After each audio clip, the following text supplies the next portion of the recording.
जहानाबाद काको थाना अंतर्गत सातनपुर गांव में उस समय अफरा तफरी का माहौल हो गया जब दो गुटों में जमकर मारपीट होने लगी। हम आपको पूरी घटना के बारे में बताते चले कि काको थाना के सातनपुर गांव में उत्क्रमित मध्य विद्यालय शिक्षा समिति का चुनाव होने वाला था। सारी प्रक्रिया चल रही थी, लेकिन अचानक गांव के ही राम प्रवेश यादव तथा साहब यादव के समर्थक आपस में भिड़ गए और मारपीट करने लगे। मारपीट की खबर ग्रामीणों के द्वारा काको थाना को दिया गया। सूचना के आधार पर काको थाने की पुलिस घटनास्थल पर पहुंची। जैसे ही काको थाना की पुलिस घटनास्थल पर पहुंची थी कि ग्रामीणों के द्वारा पुलिस पर पथराव कर दिया गया, जिसमें समझाने गए काको थाना में पदस्थापित जमादार अमरिंदर कुमार जख्मी हो गए।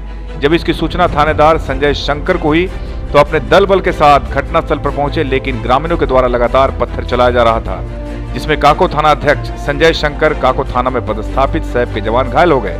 और तो और ग्रामीणों द्वारा पुलिस का हथियार भी छीनने का प्रयास किया गया। तभी पुलिस 2 राउंड हवाई फायरिंग की।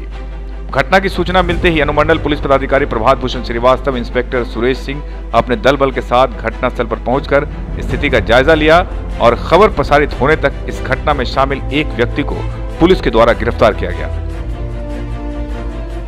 चंदन मिश्रा की रिपोर्ट। सातनपुर में एक उत्क्रमित मध्य विद्यालय है जिसमें पिछले 3 साल से शिक्षा समिति का गठन किया जाना है।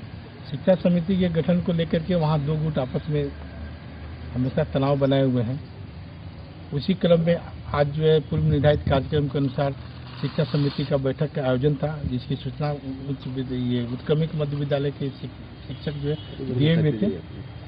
उसी सूचना के आलोक में थाना से विधि व्यवस्था संधारण हेतु ASI को भेजा गया था बल के साथ, लेकिन बल जिस समय वहां पहुंची उसके पूर्व में ही ये दोनों गुट आपस में भिड़ गए थे। भिड़ करके मारपीट की घटना कर लिए थे।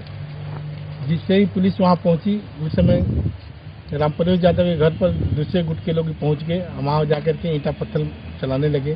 पुलिस द्वारा उसमें हस्तक्षेप करने का और मामला को शांत कराने का प्रयास किया गया, लेकिन दोनों गुट नहीं माने, आपस में ईंट पत्थर चलाते रहे और पुलिस के प्रयास करने के बावजूद भी पुलिस को भी ईंट पत्थर से मार करके जख्मी कर दिए। जिसकी सूचना तत्काल थाना अध्यक्ष को मिली। थाना अध्यक्ष भी अपने बल को लेकर के वहां पहुंचे, लेकिन पहुंचने के बाद भी दोनों पक्षों के लोग इतने उत्तेजित हो गए थे कि पुलिस को ही घेर लिया। घेर करके ईंट पत्थर से मार करके काफ़ी जख्मी कर दिए। थाना अध्यक्ष द्वारा बार बार हर संभव प्रयास किया गया विधि व्यवस्था को संधारित करने के लिए, लेकिन वो लोग नहीं माने।